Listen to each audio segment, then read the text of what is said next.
Hi guys, welcome back to Bindu YouTube channel. ನಾನಿವತ್ತು ಯಾವ್ದ್ರ ಬಗ್ಗೆ ಮಾತಾಡ್ತೀನಿ ಅಂತ ತಮ್ಲೈನ್ ನೋಡೋಣ ಗೊತ್ತಾಗಿರ್ಬೋದು. ಇವತ್ತು ನಾನು ಬಾಣಂತದ ಬಗ್ಗೆ ಮಾತಾಡ್ತಾ ಇದ್ದೀನಿ.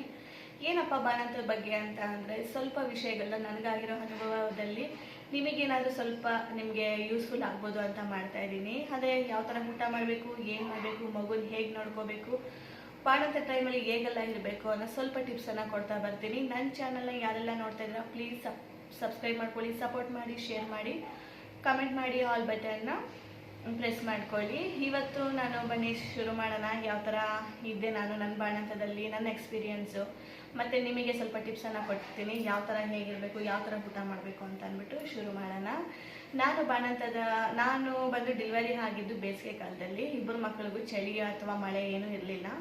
ಬೇಸಿಗೆ ಟೈಮಲ್ಲಿ ಆಗಿರೋದ್ರಿಂದ ನನಗೆ ಯಾವ ಥರ ಇದು ಇರಲಿಲ್ಲ, ಚೆನ್ನಾಗೇ ಬಾಣಂತನ ಆಯಿತು. ಯಾಕಂದರೆ ಮಳೆ ಅನ್ನೋದಿರಲಿಲ್ಲ, ಮಗುಗೆ ಬಟ್ಟೆಗಳು ಹಾಕೋದು ತೊಂದರೆ ಇರಲಿಲ್ಲ, ಮತ್ತು ಕೋಲ್ಡು, ಶೀತ ಮತ್ತು ಕಫ ಈ ಥರ ಯಾವುದೂ ಇರಲಿಲ್ಲ. ನನಗೆ ಬೇಸಿಗೆ ಕಾಲದಲ್ಲಿ ಆಗಿದ್ದರಿಂದ ನನಗೆ ಸ್ವಲ್ಪ ಚೆನ್ನಾಗೇ ಆಯಿತು. ಆ ಥರ ಪ್ರಾಬ್ಲಮ್ ಏನೂ ಆಗಿಲ್ಲ.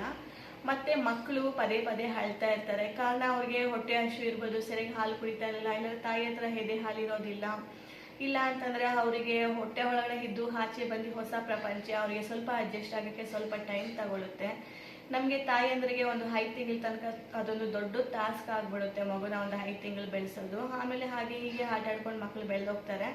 ಆ 5 ತಿಂಗಳಿದೆಯಲ್ಲ, 5 ತಿಂಗಳು ನಮಗೆ ಬೆಳೆಸೋದು ಸಿಕ್ಕಾಪಟ್ಟೆ ಕಷ್ಟ, ಸ್ವಲ್ಪ ಅಲ್ಲ. ಯಾಕೆ ಅಂದರೆ ಅವ್ರಿಗೆ ಏನು ಕಳ್ತಾರೆ ಅಂತಲೇ ಗೊತ್ತಾಗಲ್ಲ, ಏನು ಕಟ ಮಾಡ್ತಾರೆ, ಏನು ಕಳ್ತಾರೆ, ಸರಿಯಾಗಿ ನಿದ್ದೆ ಮಾಡಲ್ಲ, ಸರಿಯಾಗಿ ಹಾಲು ಕುಡಿಯಲ್ಲ, ಇಲ್ಲಾಂದರೆ ತಾಯಿ ಹತ್ರ ಎದೆ ಹಾಲು ಕಮ್ಮಿ ಇದ್ರು ಹೊಟ್ಟೆ ಹಸಿವು ಸಿಕ್ಕಾಪಟ್ಟೆ ಮಕ್ಕಳು ಅಳ್ತಾ ಇರ್ತಾರೆ. ಏನು ಮಾಡಬೇಕು ಆ ಟೈಮಲ್ಲಿ ಅನ್ನೋದು ನಮ್ಗೆ ಗೊತ್ತಾಗಲ್ಲ. ನಾನು ನನ್ನ ಬಾಣಂತದಲ್ಲಿ ನಾನು ಮಾಡ್ಕೊಂಡಿರೋ ಟಿಪ್ಸ್ಗಳಾಗಿರ್ಬೋದು, ಒಂದೊಂದು ಸಲಹೆಗಳನ್ನ ನಿಮಗೆ ಹೇಳ್ತಾ ಬರ್ತೀನಿ. ನೀವು ಯಾರಾದರೂ ರೀಸೆಂಟಾಗಿ ಡೆಲಿವರಿ ಆಗಿ ಬಾಣಂತದಲ್ಲಿದ್ದರೆ ನನ್ನ ಚಾನಲ್ನ ನೋಡ್ತಾ ಇದ್ದರೆ ನಿಮಗೆ ತುಂಬ ಇಲ್ಲಾಂದರೂ ಒಂದು ಸ್ವಲ್ಪ ಆದ್ರೂ ನಿಮಗೆ ಬೆನಿಫಿಟ್ ಅನ್ನೋದಿರುತ್ತೆ. ನನ್ನ ಚಾನಲಿಂದ ಸ್ವಲ್ಪ ಯೂಸ್ಫುಲ್ ಆಗಿರುತ್ತೆ ಈ ವಿಡಿಯೋ ಅಂತ ನಾನು ಅಂದ್ಕೊತಾ ಇದ್ದೀನಿ. ಬನ್ನಿ ಹೇಳ್ತೀನಿ ಅದ್ರ ಬಗ್ಗೆ. ಮೊದಲಾಗಿ ನಾವು ಆಹಾರ ಯಾವ ಥರ ತೊಗೋಬೇಕು ಬಾಣಂತವರು ಅಂದರೆ, ಆ ಕಾಲಕ್ಕೂ ಈ ಕಾಲಕ್ಕೂ ಯಾವ ಥರ ಇದೆ ಅಂತಂದರೆ, ಆ ಕಾಲದಲ್ಲಿ ಸಿಕ್ಕಾಪಟ್ಟೆ ಅಂದರೆ ಫುಲ್ ಸ್ಟ್ರಿಕ್ಟ್ ಆಗಿದ್ರು ಊಟದಲ್ಲಿ. ಅನ್ನ ರಸಂ ತಗೊಳ್ಳೋದು, ತಿಳಿ ಸಾರು ತಗೊಳ್ಳೋದು, ಮತ್ತು ನೀರು ಕುಡಿಯಲ್ಲ, ಹಾಗೆ ಇದ್ದು ಬಿಡ್ತಾರೆ, ಮತ್ತು ಹೊಟ್ಟೆಗೆ ಬಟ್ಟೆ ಕಟ್ಟೋದು, ಈ ಥರನ ಮಾಡ್ಕೊತಾ ಇದ್ರು. ಬಟ್ ಇವಾಗ ಚೇಂಜ್ ಆಗಿದೆ. ಯಾಕಂದರೆ ಪ್ರೋಟೀನ್ ಅನ್ನೋದು ಮತ್ತು ವಿಟಮಿನ್ಸ್ ಅನ್ನೋದು ಮಕ್ಕಳಿಗೆ ಬೇಕಾಗಿದೆ. ಬರೀ ಅನ್ನ ರಸಂ ತಿಂದು ಇಲ್ಲ ತಿಳಿ ಸಾರೇ ತಿಳ್ಕೊಂಡು 5 ತಿಂಗಳು ನಾವು ಮಗುನ ಸಾಕ್ತೀವಿ ಅಂದರೆ ತುಂಬ ಕಷ್ಟ ಇದೆ. ಡಾಕ್ಟರ್ಸೇ ಅವರು ನಮಗೆ ಸಜೆಸ್ಟ್ ಮಾಡ್ತಾರೆ ಆ ಥರ ಇರಬೇಡಿ, ಎಲ್ಲ ಥರ ಮಗುಗೆ ಪ್ರೋಟೀನ್ ಅಂಶ ಆಗಿರ್ಬೋದು, ಎಲ್ಲ ವಿಟಮಿನ್ಸು ಮಗುಗೆ ಬೇಕಾಗಿದೆ ತಾಯಿಯಿಂದ. ಆದ್ದರಿಂದ ತಾಯಿ ಹೊಟ್ಟೆ ತುಂಬ ಊಟ ಮಾಡಿ ಚೆನ್ನಾಗಿ ಪ್ರೋಟೀನ್ ಫುಡ್ ತೊಗೊಂಡ್ರೆ ಮಗುಗೆ ಹಾಲು ಅನ್ನೋದು ಚೆನ್ನಾಗಿ ಉತ್ಪತ್ತಿ ಆಗೋದು. ಬರೀ ನೀವು ಬೆಳಗಿಂದ ಸಾಯಂಕಾಲ ತನಕ ಅನ್ನ ರಸ ತಿನ್ಕೊಂಡೇ ಇರ್ತೀವಿ ಅಂತ ಆಗಲ್ಲ.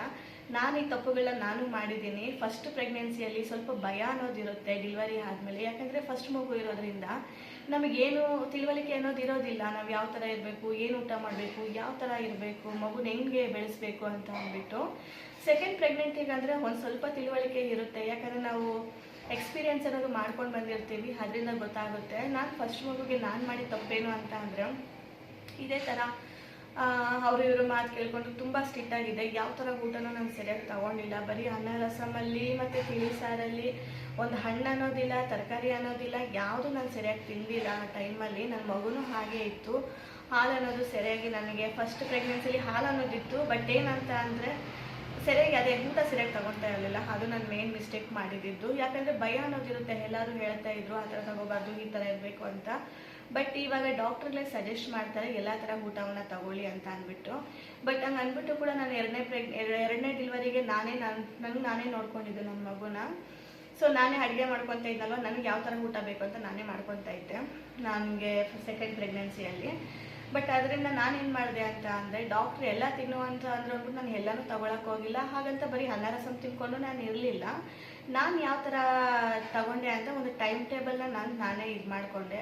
ಮಗುಗೆ ಯಾವ ಥರ, ಈಗ ನಾನು ಒಂದು ಊಟವನ್ನು ತೊಗೊಂಡೆ. ಇವಾಗ ನಾನೇನೋ ಒಂದು ಪಲ್ಯ ಅಥವಾ ಮೊಸರು ಇಲ್ಲ ಹಣ್ಣು ಏನೇ ಒಂದು ತೊಗೊಂಡು ಸ್ವಲ್ಪ ತೊಗೊತಾ ಇದ್ದೆ.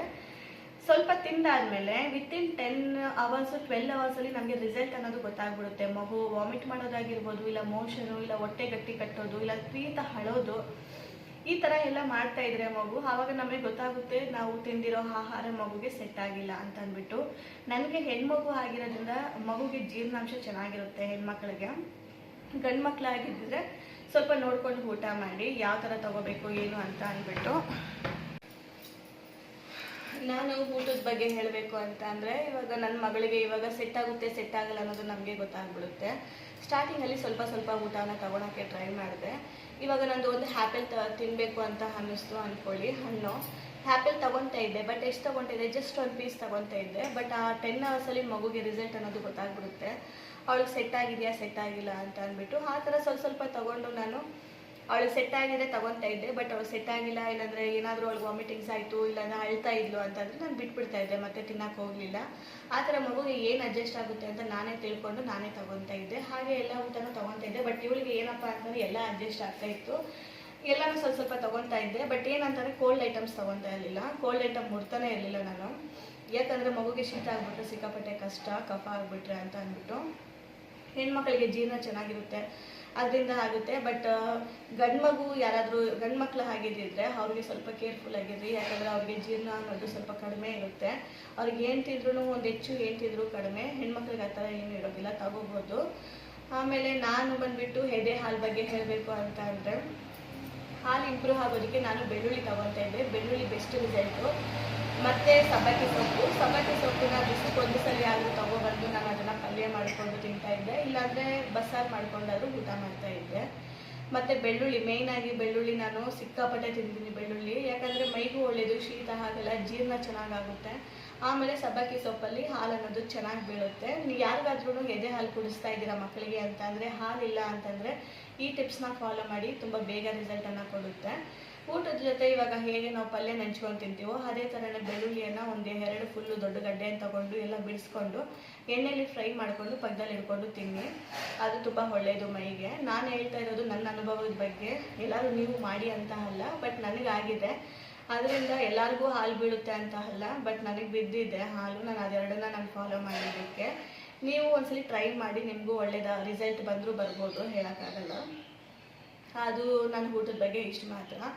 ಮತ್ತು ಇನ್ನೊಂದು, ಮಕ್ಕಳನ್ನ ಒಬ್ಬೊಬ್ಬರೇ ನೋಡ್ಕೊಂಡವ್ರು ಇರ್ತೀರಾ, ಅಂಥವ್ರಿಗೆ ನಾನು ಹೇಳ್ತಾ ಇದ್ದೀನಿ, ಏನು ಭಯ ಬೀಳಬೇಡಿ.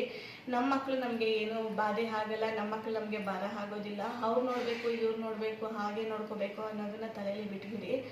ಯಾಕಂದರೆ 9 ತಿಂಗಳೇ ನಾವು ಅಷ್ಟು ಕಷ್ಟಪಟ್ಟು ಮಗುನ ಹೆತ್ತಿರ್ತೀವಿ, ನೋಡಿರ್ತೀವಿ, ಕಷ್ಟನ ಬಿದ್ದಿರ್ತೀವಿ ನಾವು.